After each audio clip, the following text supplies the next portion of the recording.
Welcome to the Helping Conversation, an exploration and celebration of the practice, art, and science of facilitating trusting, safe, inclusive, and effective helping conversations with others. Recorded at RockVox Recording and Production Studios, Rochester, New York, mouth off at RockVox, rockvox.com. Having enjoyed an almost 40-year career facilitating his own authentic brand of the helping conversation, your host, Executive and Recovery Coach, Keith Greer. Welcome, everybody, and thank you, as always, for taking the time to sit in with myself and my guest on this episode of the Helping Conversation. I'm one of those folks who has always been absolutely fascinated with brilliance, and it doesn't really matter to me what the field is. So I will apologize ahead of time for talking a little bit about sports, but it's one of the places I spend a lot of my free and enjoyable time. So as a Buffalo Bills fan, most of the time I am not a fan of Tom Brady. And yet, as an athlete, I find his brilliance and his genius really interesting. Like, what is it about this human being within his field of endeavor that sets him apart, so far apart from everyone else? In my field, going back many years when I was training, first training as a family therapist, there is a gentleman by the name of Carl Whitaker, who, to those in the world of family therapy, he's really considered one of that original group that brought family therapy into our world. And when I was training and learning about Dr. Whitaker, he was the first person in the helping world that just absolutely fascinated me, because he was one of those people who was so far ahead of everybody else and had a certain way in the therapy room that you couldn't box it. You couldn't say this was his model. It was just Dr. Whitaker. And I always tell the story when I train clinicians that when I was first exposed to him, I was determined to be the next Carl Whitaker. And that didn't work really well, because that was part of what was amazing about Dr. Whitaker's work. It was truly and authentically him. And when I started to explore the world of coaching about 20 years ago, I came upon this gentleman by the name of Dr. Pat Williams, and had the pleasure and privilege to actually do my initial coach training at the Institute for Life Coach Training, which was founded by Pat. And within the world of coaching, he also is a person that people see as one of the founders of what we now all think of as coaching. And again, was just ahead of his time in how he thought about coaching, how he thought about this specific helping conversation, how he helped to build what we now know as the International Coach Federation, and many of the schools that are out there that teach coaching. And somewhere around that same time, I came into contact with the world of a gentleman by the name of Dave Ellis, who again was just so far ahead of his time in how he facilitated a very specific coaching conversation. He was in the world of life coaching. And so today we're going to have, I think, a similar conversation about a gentleman that was at the head of his class, far ahead of everybody else, and was able to take what we now think of as executive coaching to another level, and again, could not necessarily be put into any kind of very specific model or modality. It emanated from this gentleman. And I'm going to do something today that I've never done on any of my podcast episodes, which is to have a conversation with the author of the book about this gentleman I'm talking about. And so let me very quickly jump in and share with you who my guest is today, because I'm just so excited about this conversation. So joining us in the Helping Conversation today is Alan Eagle. And Alan is a director of executive communications at Google, where he oversees a set of Google sales programs. Prior to that, he was the communications lead for the Google product team, where he developed speeches and other communications for executives including Eric Schmidt, Jonathan Rosenberg, Marissa Mayer, and Susan Wojcicki. I hope I'm saying that name right, Alan. Before joining Google in 2007, Alan held sales and product roles at several Silicon Valley startups. He is a Northern California native with a computer science degree from Dartmouth College and an MBA from the Wharton School. He is here today in his role as co-author with Eric Schmidt and Jonathan Rosenberg from Google of the New York Times best-selling book, $1 Trillion Coach. He, along with his two colleagues, is also the author of another book entitled How Google Works. And so would you join me in welcoming in to the Helping Conversation my guest today, Alan Eagle. Thanks, Keith. Happy to be here. Good. So good to have you. I'm always happy to talk coaching and talk about Bill Campbell. Beautiful. Beautiful. So you have mentioned his name. So the book that you and your colleagues wrote that I have right here next to me is called $1 Trillion Coach. And it is a bit of a biography on a gentleman. I'm a little embarrassed to say this, given how long I've been in the coaching world, that I was not very familiar with. And the gentleman's name is Bill Campbell. And as I stated, he is seen as really one of the leading figures within the world of executive coaching, and specifically within the world of Silicon Valley and many of the tech, very successful tech companies and tech startups that has taken place there. So, Alan, just to get this conversation started, fill us in just a little bit on your journey, professional, personal journey that resulted in you being able to take part in this project and writing this book about Bill Campbell. Well, okay. Yeah, so Bill was, as you said, an executive coach and one of the most influential people in Silicon Valley over the last 30 years or so.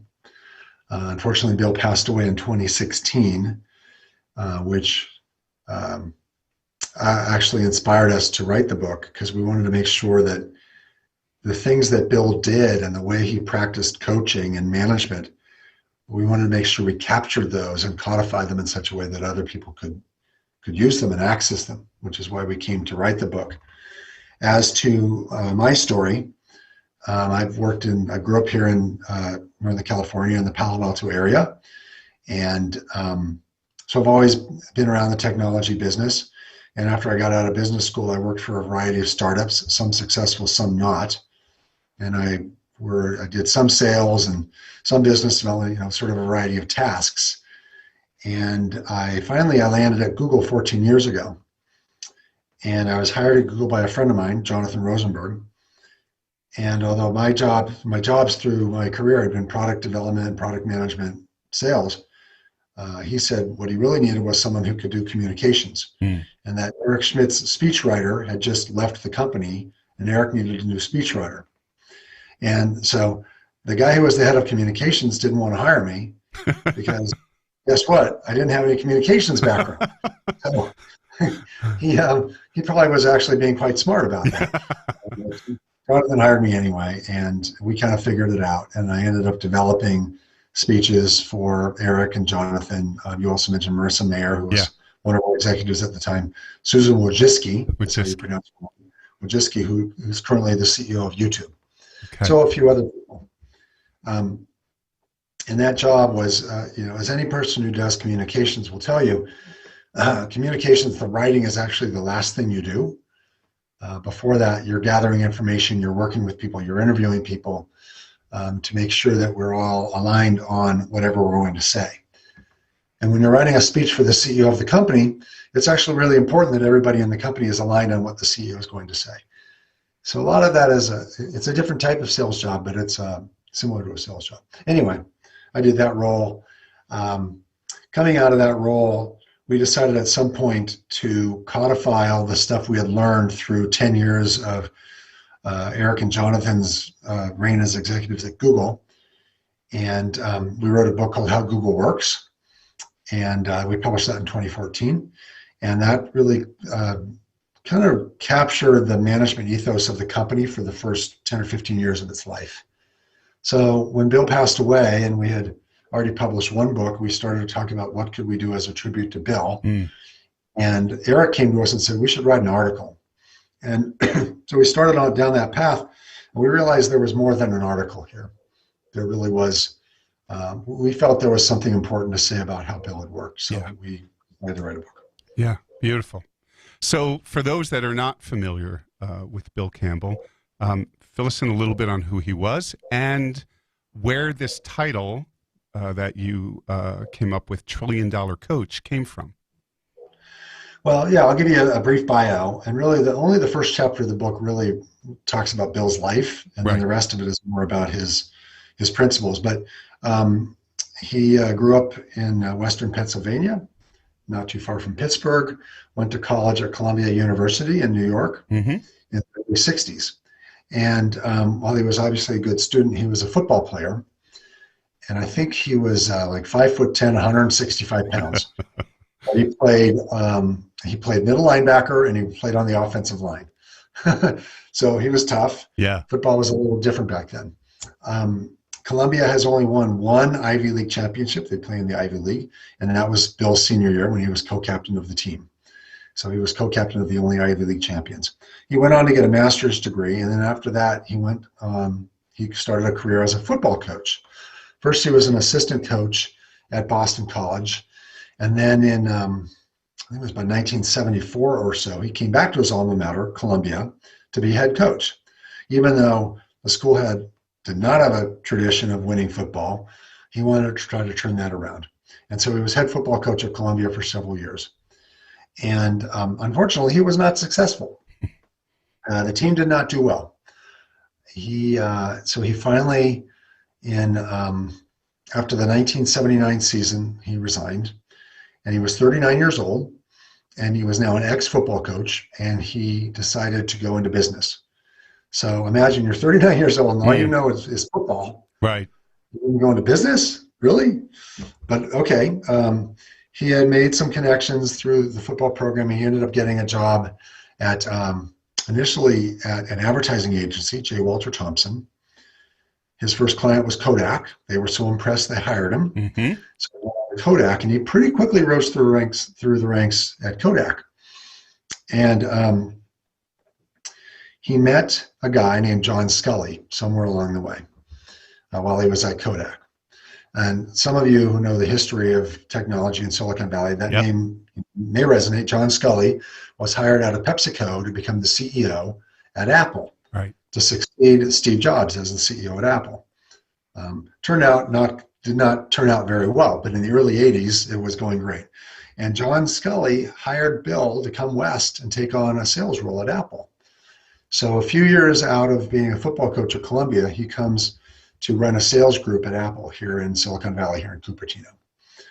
He was closely involved in the launch of the original Apple Macintosh in 1984, and went on to be very successful at Apple. Rose to VP of sales. Apple had a company they spun off called Claris, which was a software company. Bill took over as a CEO of Claris.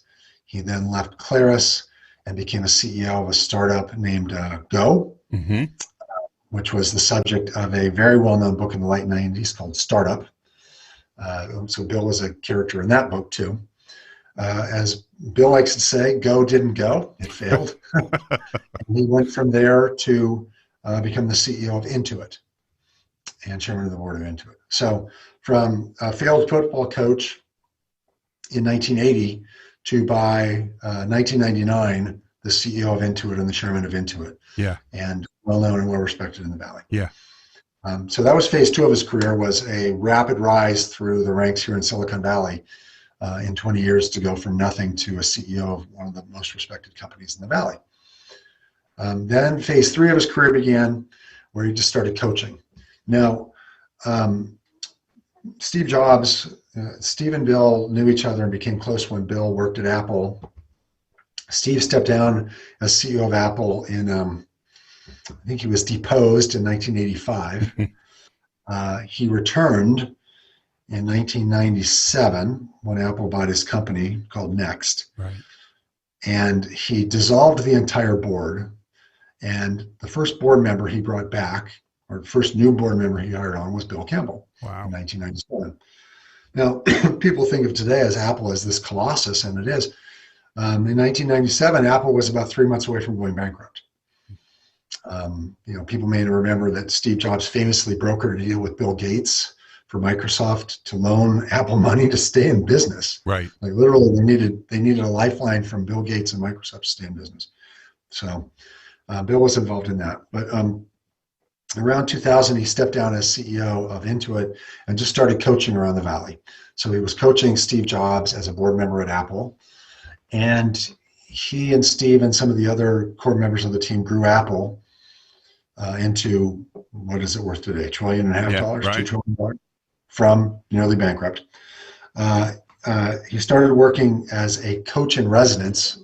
I think they called him an executive in residence at Kleiner Perkins, one of the more famous venture capitalists here in the Valley. And in early 2000, or I guess late 2000, one of the VCs at Kleiner Perkins, John Doerr, said they had just made this investment in this new company with a couple of brash co-founders, and they were bringing in a new CEO. And could Bill coach the CEO, a guy named Eric Schmidt? And so John Doerr goes to Eric Schmidt, and Eric Schmidt says, "Heck, I'm Eric Schmidt. I don't need a coach. I'm great. What are you talking about?" But John convinced him to take on Bill as a coach. And so we called the book $1 Trillion Coach because after Eric Schmidt and our founders, Larry and Sergey, perhaps one of the people most instrumental to the success of Google was Bill Campbell. Right. And similarly, the same story at Apple. So just between those companies, we actually could have called it the book $2 Trillion Coach. Right. But we stopped at $1 trillion. Right. I listened to the arc of that story, and immediately, especially when you think about Bill's humble beginnings, so to speak, how it speaks to these skills that were innately Bill. Because to rise that quickly and that successfully, that probably isn't happening because you took the right college course or the right degree program. That's inherently who he is and how he related to people. So I really want to dig into that because that, as you said, the first chapter was kind of, here's a little bit of his story, and then the rest of the book, which I highly recommend, is how Bill did what Bill did. And what set him apart and allowed him to create the relationships he did with some of the folks you're talking about. So what would you say would be maybe the best way to describe the essence of Bill's leadership style? Well, yeah, you make a good point. Bill came out here to Silicon Valley when John Scully invited him, according to Bill, because he thought it was a meritocracy. That he would be able to be more successful than in some of the more traditional business climates like in New York City. Right. And more successful as he put it, a dumbass football coach. Now, Bill was anything but dumbass. Of course. I mean, Bill was not dumb, but he's coming here to Silicon Valley and he doesn't have a degree in computer science. He doesn't have a master's degree or an MBA. I take it back. I could get a master's degree in education, but so you're right. What was Bill's style? Bill was all about the team. Yeah. In fact, Eric Schmidt often said when we would be giving interviews about the book that Bill invented something new in business, certainly in Silicon Valley, which was team executive coaching. So Bill was not, Bill was Eric Schmidt's executive coach, and they had a one-on-one relationship. But Bill also coached and insisted on coaching most of the members of Eric's direct team. And Eric had a staff that was basically intact for about 10 years. Pretty remarkable here in the Valley. Right. A lot of that was Bill's influence. And his deal was, okay, Eric, I'm going to be talking to people on your team. I'm going to be talking to Jonathan Rosenberg, who runs your product team. I'm going to be talking to Alan Eustace, who runs your engineering team. I'm going to be coaching Patrick Brichette, who's your CFO. And you're not going to know what we're talking about. And they're not going to know what you and I are talking about. Right. I have that relationship. But I have the objective, besides making the individual successful, Bill's objective was the team had to be successful. And, what's the ultimate team sport? Football. Now, people could argue there's lots of team sports, but there's only one team sport that I know of when if the left guard misses a block, the quarterback gets killed. You know, I mean, the stakes are high in football. And I think that's where Bill kind of came from. And also in team sports, there are the glamour positions and the not glamour positions. And Bill understood you have to, you coach them in different ways. So his style was all about the team and working with the team. Now, as a manager, Bill also understood that you got to get the basics right. Right.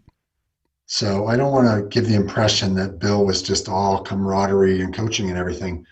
Bill would talk about get the basics right. Manage a good performance review process. Yeah. Manage a good hiring process. Manage a good staff meeting. Manage good one-on-ones. Like, what are all the very basics of management? Get all that stuff right. The basics, like, again, sports. Right. If you're going to play tennis, let's start with, do you have a good forehand? Do you have a good backhand? Do you have a good serve? And so on. Right. So, right. I think, I came up with this little formula. We didn't actually put it in the book, but I think leadership is management plus coaching. Plus coaching. Right. Management, know your business, get the basics right. Coaching, coach your team, coach your individuals to be successful. Put those together, you're a good leader. Right. I was so struck throughout the book on exactly what you're talking about of how he walked into these environments and said, I'm coaching the team. I'm coaching a team. And again, it struck me as somebody who by schooling doesn't have that background. I think in my world, it demonstrated an ability to think systemically and an understanding of the importance of thinking systemically and the intersectionality of all of these relationships that the leader he might have started coaching doesn't exist in a vacuum. That person's impacted by others and impacts others.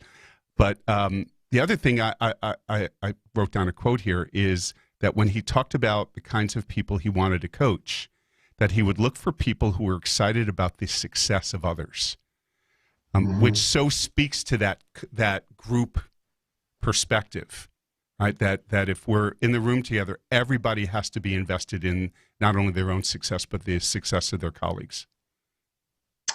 Yeah, one of the folks we interviewed for the book was Sundar Pichai, who's Google's CEO now. And Sundar started working as a product manager on Jonathan's team. And, I started working with Sundar way back then because I was a communications lead on Jonathan's team. But Sundar is a very bright guy, rose quickly through the ranks. And when Sundar became CEO and was talking to Bill about, what to do, Bill told him, be very, pay even more attention to your team than you have before. Right. And pay attention to that trait that you're looking for, which is, the teamwork.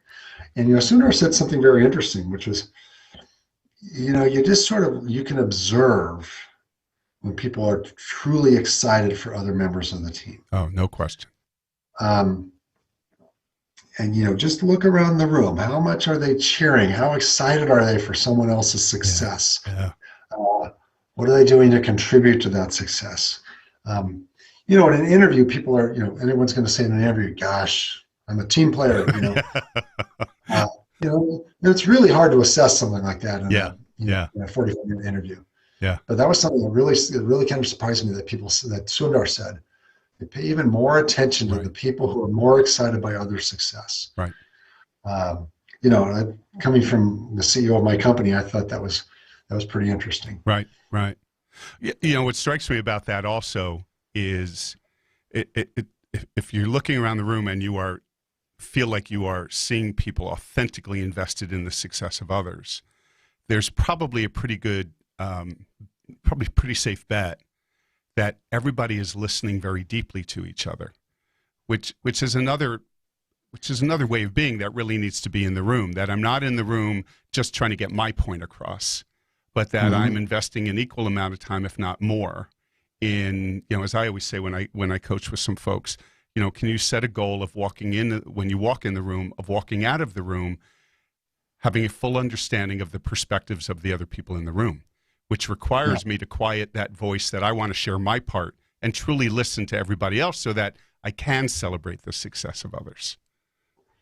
We have another great little anecdote in the book from Marissa Mayer, who was a product leader at Google and went on to become CEO of Yahoo, and now runs I guess you'd call it a venture incubator here in Palo Alto. But Marissa's, a brilliant person. And, one of those people who truly is, probably most of the time the smartest person in the room. Right. Yeah. Like she actually is. Yeah. But Bill told her, like, okay, here's an exercise for you. When your team is debating something, you can't say a word. Yeah. You have to speak last. For someone who's truly the smartest person in the room, that's a hard thing to do. Right. But listen. Yes. Force yourself to, literally this practice of you have to speak last. Yeah. We also talk about in the book, we have a section we call start all meetings with trip reports. Right. Yeah. And what Eric would do was, okay, they'd start the meetings with, okay, who went somewhere last week? Where'd you go? Or it might have been over the weekend. And what you're trying to do with that is two things. One is just to get to know each other as people. It's really a false line. We create a line, but it's not healthy actually to have this line. Well, they're my work friends, but they're not my real friends. Yeah, right. Like relationships somehow are different. Yeah. You're working with these people all the time, and you want camaraderie and trust between them. So you might as well, you need to become friends. So look, just this idea of sharing trip reports does two things. One is you get to know each other as people. So in my team, I have a fake award. Who had the best weekend? Awesome. I went and saw my kids sailing in our soccer practice. I did this, I did that, You just get to know each other. Yeah, right. And then you kind of also just get out of your roles. Yeah. So trip reports is like, okay, I don't care if you're the finance guy. Right, we're just people. Did you observe something that might be interesting to the sales guy? That's how, deliberate ways to try to break down those roles. And look, it's a lot, you're going to listen when someone's talking about something fun they did, this past weekend. I was in one of our meetings, and one of the guys told me he was in the Gay Pride Parade in San Francisco. Yeah. Like, wow, that's interesting. I want to hear about that. Yeah. What a great way to, and on the surface, so simple, to create trust, to create safety, to create connection, create relationship. As you said, whatever title we have is left at the door. And we're just getting to know each other. One of the things I wanted to highlight about this book, which I loved, because I often talk on this podcast about my interest in all things evidence-based, is that Alan and his colleagues filled this book with 78 research references. And so, they would share a little bit about Bill and how he went about what he did, and then they back it up in the book with, and here's what the research said. So, around that concept of building rapport with trip reports, they quote a 2010 study that having these sort of conversations, these, hey, share your life conversations, as opposed to just kind of empty chit chat, actually leaves people feeling happier and more connected. So, thank you, Keith. I've done so many interviews about $1 Trillion Coach, and you're the first person who's acknowledged the research we did. So I appreciate it. I loved it. It adds a depth to, not that Bill needs a whole lot of help, but it adds a depth to the story. And for me, in the world of coaching, I do think sometimes, about to get a bias of mine, that sometimes people look in at what we do as coaches or helping people and just think it's a pretty easy thing to do. You sit around, you listen, you impart a little advice or something like that. And most people don't understand the complexity of doing the kind of work that Bill did. And so to be able to say, here's what he did, and here's some research that supports this way of working with people, especially Bill's emphasis on connection. I love that part of the book. Thank you for putting all of that in there. Oh, well, you're welcome. We have a wonderful member of our team, our researcher, Marina Krakowski. I'll pass that along to her. Yeah, yeah. So I wanted to read something, just a really You are quick. right, by the way. You are right, by the way. Frequently, when we were working on the book, we'd stop and we'd say, this stuff seems really simple. Yeah, Like, are we really sure we have a book here? yeah. And then we kind of look around and we say, yeah, but people don't seem to do it. That's right. So it's actually simple but hard. But hard. And what struck me kind of as an overall theme is we know that in across industries and many corporate spaces, there is still a bit of a vibe that leadership is a little bit of, tell, sell, yell, or convince, coerce, and control. And Bill was the opposite of that. Bill was about relationship and communication and making yourself vulnerable. In fact, he talked about the fact that being coachable, when he thought again about taking on clients, being coachable meant, being able to tap into honesty and humility, the willingness to persevere and work hard, and constant openness to learning, the ability to make oneself vulnerable. That's pretty advanced thinking in the world of leadership and connection. And the other thing, Alan, I just wanted to share really quick is in the book, Bill had something called it's the People Manifesto. And so I just wanted to share the first paragraph. This was how Bill thought about his work.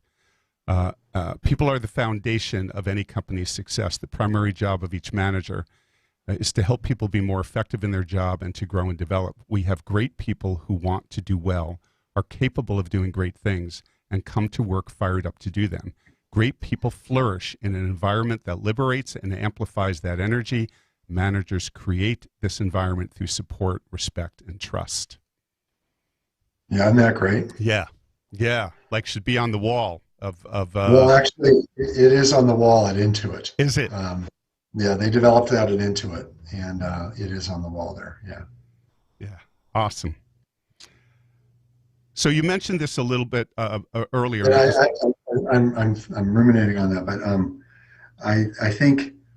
I suppose that is something that is still unusual in many parts of corporate America or the corporate world. I have been at Google 14 years.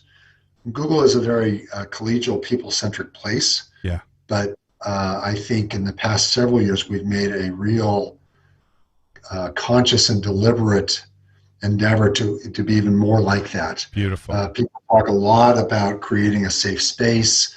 People talk a lot about, as a manager, it's our job to practice some of these principles of creating a safe space for people to disagree, for people to share their perspectives, for people to to be themselves and understand everybody's got a different perspective and a different background. So I hope we are leaders in that regard, but I hope we're not very much leaders in that regard. Like I hope many companies are moving more towards that if they're not there already. Yeah, yeah. So much of the book was the variety of ways in which Bill defined and facilitated the development of leadership skills in others.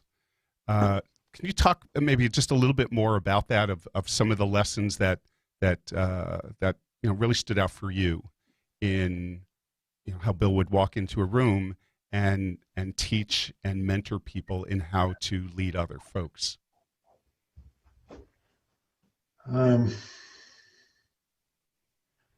Well, so there's many ways to answer the question. I go back to, and sometimes Bill, and some of the stories that came through was just how what Bill would tell the people he was coaching. Yeah.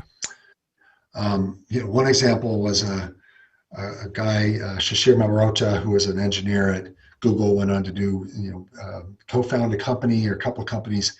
And Shishir was talking us through how he at one point had to fire someone, and Bill was coaching him. And they spent the whole coaching session like literally practicing it. Like sit down and like, let's play act it. Right.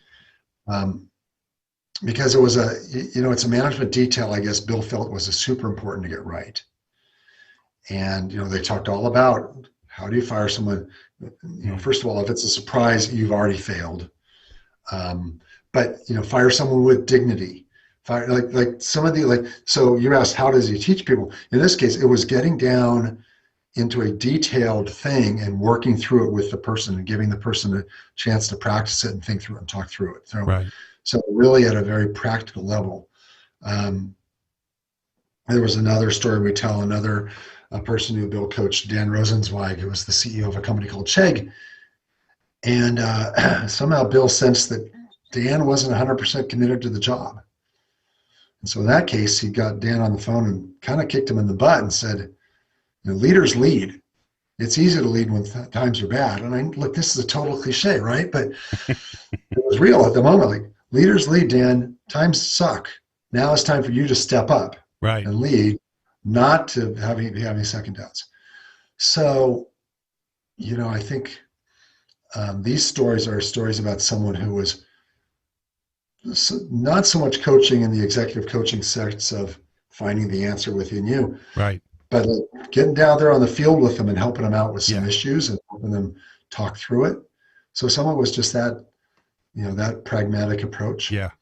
And some of it was about, by example. Again, we talked about these simple things.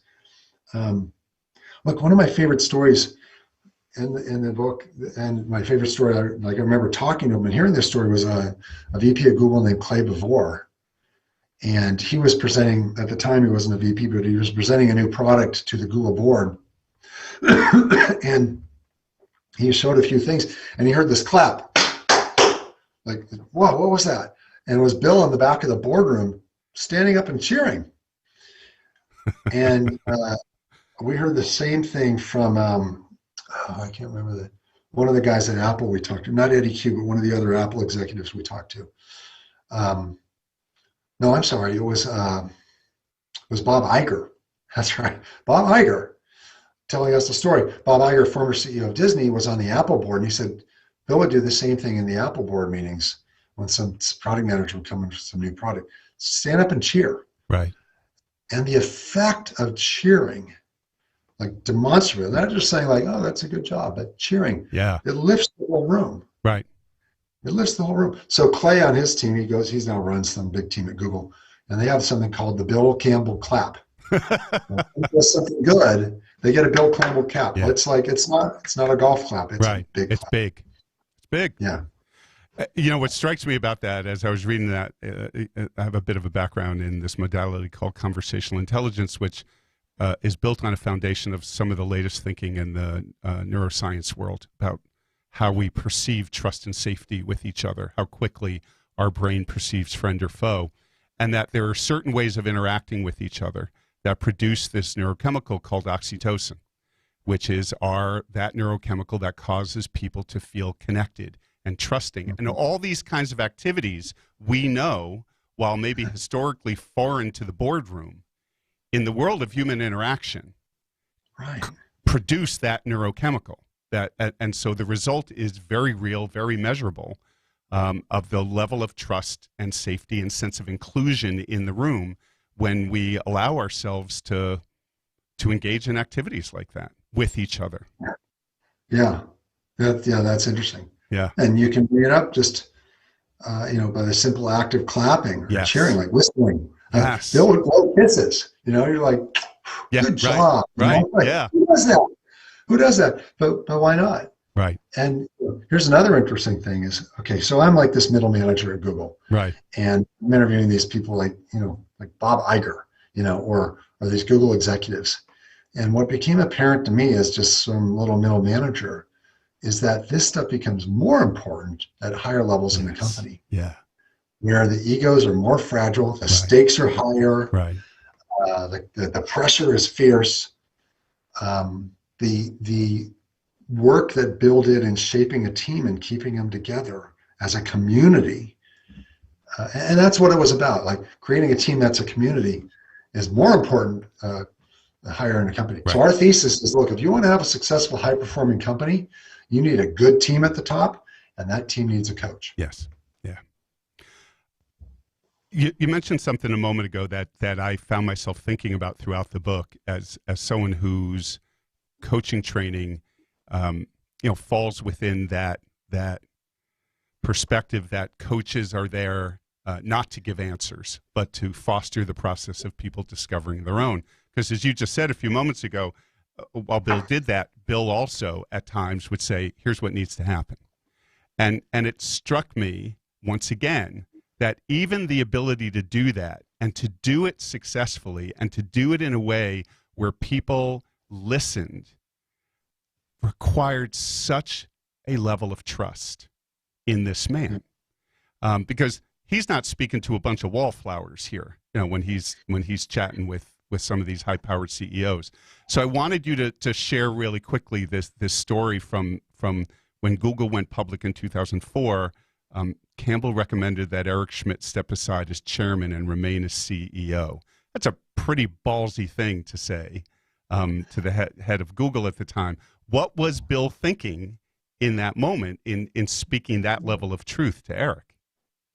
I'll correct you slightly. Okay. The Google IPO in 2004, there was some controversy around it, and the board asked Eric to step aside as chairman. The board did.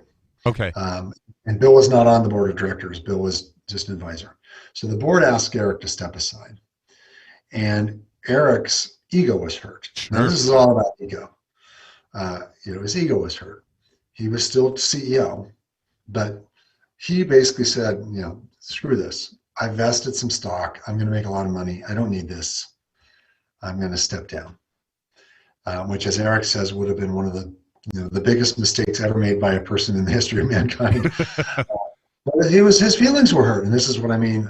What I was saying earlier is, this coaching is even more important at that level. And Bill recognized that, of course, that would be a terrible decision for Eric, but a terrible decision for the team and a terrible decision for Google. And Bill loved Google at this point, wanted Google to succeed. And so what he was able to do was he could have just come in and said, Eric, nope, you're not going to do that. I'm not going to let you do that, and basically order him not to. And who knows, he might have gotten away with it. He didn't really have any particular authority, but he might have. Right. But instead he appealed to, two things. One, Eric's sense of team. Like, no, look, you can't do that. You're leading this team. You need to lead this team. But also, and this is where the trust comes in, he basically told Eric, hey, I can fix this. But not right away. He told Eric, look, you and I both know you belong as chairman of this company as well as CEO. I don't think the board is right, but we have to respect their decision for now and give it time, and I'll work with them and make it right. And so what happened was Eric stepped down as chairman for about 2 years. Right. And then, Bill kind of worked behind the scenes and got him reinstated as chairman. So, and that's not coaching. Yeah, that's not even right. That's just like being an influence guy. So most coaches can do that. But, this continuum between, on the one hand, there's coaching, which is finding the answer within you. Right. On the other hand, there's consulting, which you paid me a lot of money to tell you the answer. Right. Bill was in the middle. He walked that line really well. But, and again, you can't consult or coach without that trust. Right. What stood out, and we're touching on in a variety of different ways throughout the book, is how much he was loved and respected by people, and again, what struck me is not afraid to speak the truth, and speak the truth to power, and yet appears to be, from all reports, universally loved and respected by all people that he interacted with. So I know we've touched on some different aspects of that, but at the end of the day, having put this book together, having experienced Bill personally yourself, what was that gift that allowed and fostered over his lifetime such admiration? Part of it was just personality. Like, Bill had a big personality. He'd swear all the time. He'd hug everybody. Hey, Alan, how are you? He was that kind of guy. He was a very big personality guy, and that just that just engenders a lot of love. But, I thought about this a lot when we were writing the book, which is, most people don't have that personality. We are who we are. We Right. can't fake a personality. Right. We can't be the bigger, the larger than life, hug everybody sort of guy. But so many people that we were talking to about the book use that word love. Yeah. I loved Bill. We were best friends. Like, we interviewed 80 people, like 75 of them were Bill's best friend. Right. I'm exaggerating, but he did just engender this feeling of love. So one of the guys we talked to was a guy named Bruce Kaizen, who was at one point the CEO of Adobe, a big software company in the Valley. And Bruce had worked with Bill at, I think it was at Claris. And Bruce is not, he's a sales guy, but he's not a Bill personality. But he said he just learned to just go out of your way to get to know people. He was a sales guy, Bruce was. He ran the sales team at Adobe initially, but he'd go, in the cafeteria, go sit down with some of the engineers, or say, hey, let's go grab some lunch or something. Just getting to know people. So look, if you don't have that big, larger than life personality, what you can do is go out of your way to talk to people, right, and make time. So, but it does take time. Like, we're busy. Right. We're busy. We got stuff to do. Like, it takes time to say, here's a person who I'm just going to invest an hour to get to know, even though it's not going to help me reach my objectives this quarter or next quarter, or maybe even the following quarter. But it does take time. Yeah. So now is that going to create love? No.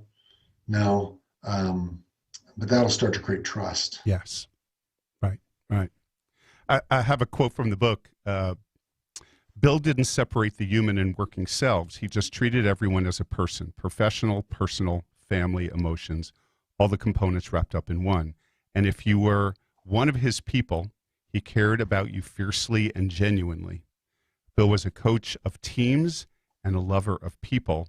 And then, one of your 78 research references, you talk about that there's some research that shows that organizations full of this type of what they call companion love, that we truly care about each other, will have high employee satisfaction and teamwork, lower absenteeism, and better team performance.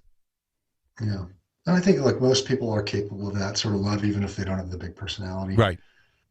We have one story we didn't put in the book, but there was an engineering leader at Google early on was having trouble with his team. So Jonathan asked Bill, hey, Bill, can you go help this guy, help coach him? And Bill comes back to Jonathan and goes, Jonathan, why'd you waste my time with that son of a bitch?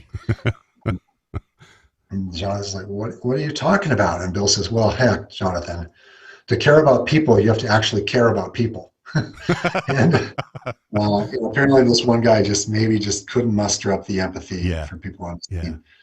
So he just didn't have that. But look, most people, right? I genuinely think most managers care about the people on their team as people. Right. No question. So there's two very specific questions I have about two aspects of Bill that just caught my attention. In this world where a lot of times I think when we think about groups working, we love to throw around the word consensus, right? That the goal here is to find consensus. And Bill did not like that word. In fact, I think it says in the book that he hates the word consensus. So share a little bit of what his thinking was with that. Well, look, consensus can lead to mediocre decisions. Bill had a very specific decision-making style, which he shared and impressed upon Eric. So Eric used that throughout his time at Google. One, hear everybody's perspective. Really hear it. Give everybody the chance to speak. Lots of times that may not be in a meeting. There are dynamics in a room where maybe people don't feel comfortable sharing an unvarnished opinion.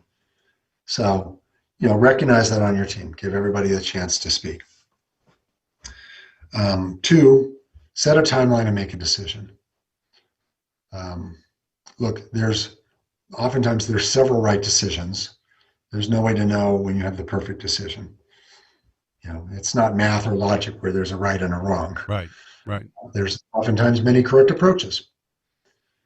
So what we can often do is just vacillate too long, analyze too long, and don't make a decision.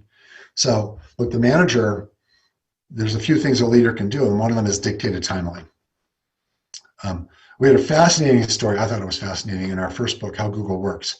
In 2010, Google made a very difficult decision to pull its business out of China for a variety of political reasons and legal reasons and so on. So basically, Google said, I'm going to pull out of the fastest growing economy in the world. In the world. Now, there is a Google website in China that goes through the firewall. Google has a large engineering presence in China. But as far as actually selling advertisements in China, we have very low business. Yeah. And that was a difficult decision. And, in this story, we tell the story that Eric didn't agree with that decision. And he was the CEO. But he had to run the decision-making process anyway, even though he knew he was going to lose. So, so it was a fascinating story for me because he was going to lose the decision, but he still ran the process. Right. With all the perspective, control the timeline, yep. set the meeting agenda, and so on.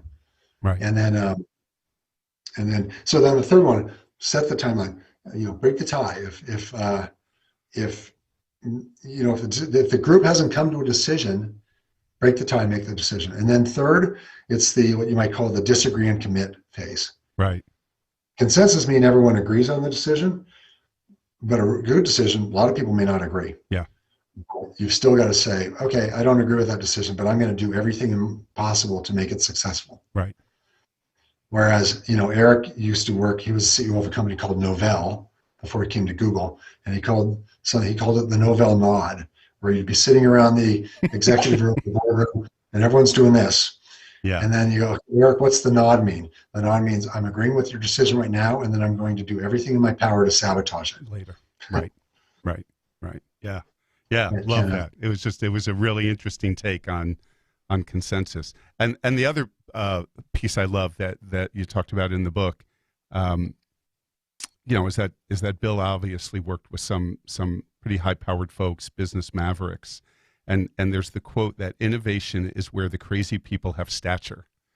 And I love that because in that chapter he was talking about working sometimes with some pretty challenging folk, but it's often the challenging folk who bring that out of the box thinking, that real innovative approach, and how to work with those people. Oh, it's usually the most innovative, the most brilliant, crazy people are usually extremely difficult. Yeah. The divas. So we have a whole section on how do you manage them, and it's often senior leadership's job to protect them. Right. Because there are outliers in the way they operate. They can be difficult. The standard processes of a large organization may force them down or force them out. So management has to make it. You want to make it a safe place to be crazy. Yeah. I thought crazy in a good sense, not in a mental health sense. Not in a mental health sense. But what struck me, and it makes sense, although it's one of these cases where fair is not always equal. Is I walked away from that chapter thinking, these are some folks where there might be a set of rules or expectations for the company as a whole, but these folks don't always have to follow them, because if they had to follow them, it wouldn't work for anybody. Well, we spend a lot of time talking about this, and we get this question a lot. Okay, how do I know when you're spending too much time having to manage a diva? Right. Who's the poster child for divas? Steve Jobs. Yeah. Was he worth tolerating? Yeah. And yet, most people aren't Steve Jobs, of course. Like nobody is. Right. So how do you, as a manager, if you have some of those divas on your team, how do you know when it's gone too far?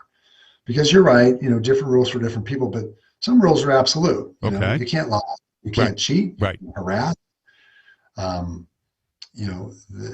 So there's no really good answer for that, but one of our rules of thumb was, okay, how much time are you spending managing the damage that a person does? Right. So hopefully you've got a person who's an outrageous performer, and yeah, they're difficult to work with and they create some swirl on the team. Right. It's not out of proportion. Right. But when it starts to get out of proportion, that's when you might have Yeah. But still, clearly, at the end of the day, there's no perfect mathematical formula to figure that out. Right. No, that's the art of management. The art of management. Yeah. So you end the book with this wonderful page on Billisms, and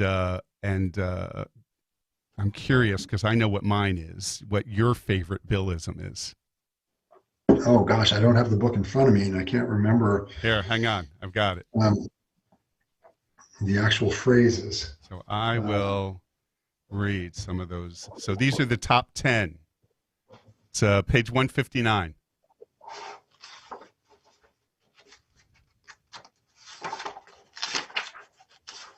Okay.